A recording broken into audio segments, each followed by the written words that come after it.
Ngayon, tatalakayin natin ang mahalagang papel ng mga ninong at ninang sa sakramento ng kumpil. Sa kumpil, tumatanggap ang isang tao ng Espiritu Santo upang mapagtibay ang kanyang pananampalataya. Sa seremonyang ito, ang mga ninong at ninang ay may mahalagang tungkulin sa espiritual na buhay ng kinukumpilan. Mga tungkulin ng mga ninong at ninang sa kumpil. Ang mga ninong at ninang sa kumpil ay may 4 na pangunahing tungkulin.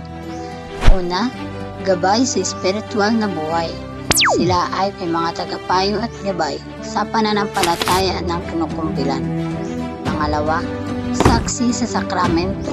Nagsisilbi silang saksi ng sakramento ng kumpil at ng pangako ng kinukumpilan sa Diyos. Pangatlo, panalangin para sa kinukumpilan.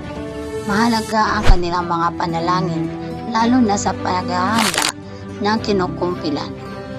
Pang-apat, pagpapatibay ng pananampalataya. Sila ay tumutulong upang pagtatagin ang pananampalataya ng kinukumpilan sa pamamagitan ng mga halimbawa at gabay sa araw-araw na buhay. Sa kabuuan ngayon, ang mga ninong at ninang sa kumpil ay hindi lamang mga saksi, kundi mga gabay at taga-suporta sa espiritual na paglalakbay ng kinukumpilan.